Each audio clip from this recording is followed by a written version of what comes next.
I wanted to talk for just a few minutes about the Lakers because obviously, as is always the case with that particular franchise, it's all drama.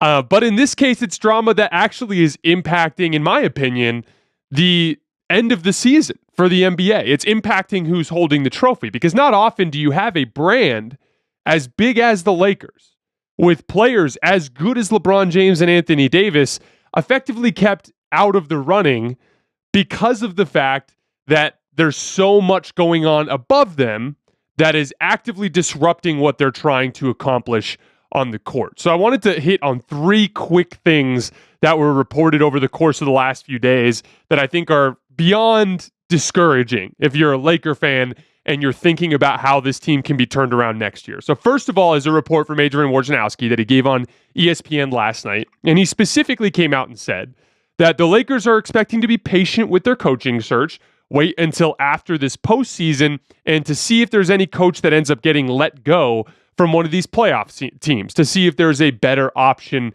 for them before they make that decision. But he also mentioned a couple of very specific things. He directly implied that the coaching pool, the coaches who would potentially consider the job, are concerned about, one, how much money and years they would be willing to offer, and two, whether or not there would be interference or micromanagement from those coming above. He specifically mentioned that many coaches that would be potentially considering the job would never in a million years consider it because of what he said was the front office sitting in on coaches' meetings and trying to basically micromanage them, which is, we already knew that. We saw a report earlier this year that Kurt Rambis was going in on Frank Vogel and telling him things like, you need to play more DeAndre Jordan and so on and so forth. I did a video yesterday, you can see it on my Twitter feed, where I very briefly was just venting about how discouraging it was that Frank Vogel, even though he did deserve to be fired, that the Lakers botched it the way that they did and let that report get out. Now, a lot of people, anytime a report comes out, you immediately have to start playing the game.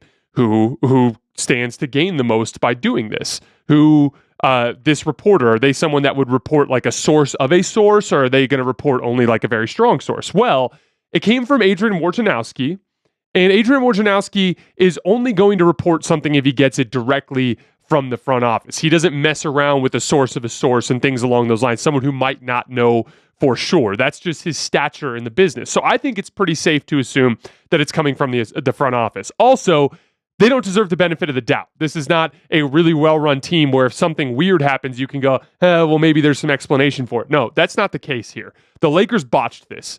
They reported that Frank was fired before even telling Frank. That's remarkably unprofessional. Then, the next day, they sent all their players out to meet the media for a season-ending press conference without telling any of them, or without resolving the situation with Frank, and basically throwing them out there to have to answer those types of questions open-ended, without any sort of resolution from the front office. That's just incredibly incompetent. They are, I said this yesterday, they're a laughingstock. And people pay attention to this. We had a report come out from Brad Turner that Quinn Snyder of the Jazz was less interested in the job because of the way they treated Frank Vogel. And then we have this report from Adrian Wojnarowski that they're worried about Kurt Rambis getting involved. They're worried about Jeannie Buss being cheap with the offer that they make. And they have every right to feel that way.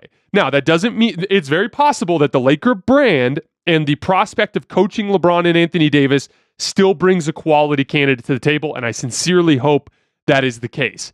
However, they are doing damage in that regard. If the Lakers get that guy, the right guy, it will be in spite of the fact that the higher-ups of the Lakers are actively sabotaging the team, and that's a problem. The other thing I wanted to quick talk about was LeBron.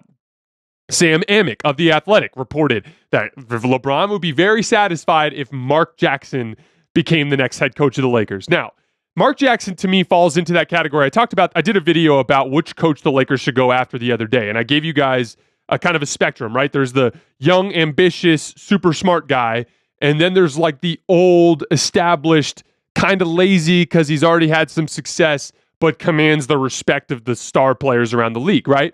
Well, Mark Jackson and Doc Rivers are very much on that side, whereas like your Over on this side, you got your Kenny Atkinsons, your young, successful, ambitious coaches that maybe a star player wouldn't listen to. The Lakers have to find something in the middle there. The two guys that I threw out were like Mike D'Antoni and Quinn Snyder. We're not going to get into that again. But this suggestion from LeBron, from Mark Jackson, is one of the worst possible suggestions. I was terrified when I read that report because Mark Jackson is not the guy that is going to orient the Lakers offense the way it needs to be oriented. Never forget that the Warriors offense completely took off after getting rid of Mark Jackson. Mark Jackson also has a giant ego. We don't have to get into it, but there's a bunch of reports about him. He's kind of a weird guy in a lot of different ways. I understand that he would command some respect from the likes of LeBron and AD. I just don't think he's capable strictly in the terms of basketball coaching to be the right guy to get that franchise on track. So I was deeply concerned by that. And last, on the Lakers front, Russell Westbrook. I said many times on the show this year that if there was one silver lining in all of this with Russ, that this season was so humiliating for him that maybe, just maybe, it could be the thing that humbled him into making some wholesale changes. Kind of like what happened to Carmelo Anthony when he was kicked off the Rockets and out of the league for a little while. It humbled Carmelo Anthony into embracing a smaller bench role as a guy that would be more of a spot-up shooter and an occasional matchup attacker, and more emphasis on the defensive end rather than what he had been doing before that, which was very old-fashioned Carmelo, give me the ball, get out of my way. I was hoping that would happen for Russ. But everything that we heard from that press conference yesterday screams, nope, he hasn't learned anything. He specifically, when he was asked about LeBron James and Anthony Davis letting Russ be Russ, he was like, yeah, no, they didn't actually do that. Then he talked about how he thought Frank Vogel had a problem with him. And then he came out and said that he never felt like he was really given a fair chance this season. And it screams to something that I've been talking about with Russ all season, which is the lack of personal accountability.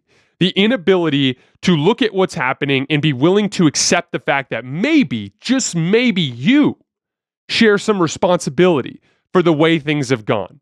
I released another video yesterday. You can find it on my Twitter feed where I laid out some very specific stats involving just how bad Russ was in areas that have nothing to do with the coaching staff or the players he was playing around. He missed more shots in the restricted area, so layups. He missed more layups than anybody in the NBA this year by a country mile. There were 78 players that attempted at least 150 shots in the paint outside of the restricted area. So basically, any shot in the paint that's not a layup. So push shots, floaters, short jump shots, anything along those lines, longer layups, all that kind of stuff. He only made 34% of those out of 100. He attempted I can't remember exactly what it was, but almost I think it was 190. Okay. So he only made 34% of them. The only player in the entire NBA out of that 78 player list that was worse was RJ Barrett. So that goes to what I've always been talking about. Russ has absolutely none of the short game that NBA guards have these days. He can't make a floater. He can't stop short and pull up. He can't make scoop shots and other crafty finishes around the basket. Every single one of his peers can. How can you blame that on Frank Vogel? How can you blame that on your basketball situation that strictly your skill set is not at a competent NBA level anymore? He attempted 189 wide open threes this year. Wide open, meaning defender was at least 6 feet away, and he only made 60 of them. That means that you are probably the worst wide open jump shooter in the NBA at volume. That's on you, man. That's not on Frank. That's not on LeBron. That's not on Anthony Davis. And so, again, I've said this a million times. I can't wait for this whole thing to be over, and I believe it will be very soon. Here in the next couple of months, Russ will no longer be a Laker, and we can all pretend this whole thing never happened or try our best to move on. But what I had said earlier this season, that I thought that maybe, just maybe, Russ could learn a lesson from this year and translate it into something that could transition him into being a productive role player in the future. The guy to watch is Drew Holiday. That could be you, man. A power guard who plays in a tertiary role alongside two stars, who embraces all of the dirty work, the defensive responsibilities, the rebounding, every little detail involved in winning basketball games. That could be you, and you could be winning a championship one day in a key role. But no, because you never blame anybody, you never blame yourself, you blame everybody around you for everything that has happened to you. And as a result, you're one of the least skilled guards in the NBA who's no longer athletic enough to finish around the basket, and it's causing you serious problems, man. You got to wake up. I don't know what else to tell you, man. But, I mean, to put a bow on this whole thing, we're not going to talk Lakers for a while. We're getting into the NBA postseason now. This was just a reaction to their exit interviews yesterday. And the reason why I talked the Lakers is they're one of the biggest brands in basketball. This season has been an all-time catastrophe, one we'll remember for a very long time. And, you know, I've covered the Lakers for the last 2 years, and I'm just going to be an authentic basketball fan. So in this case, it's going to result in me talking about the Lakers a good amount.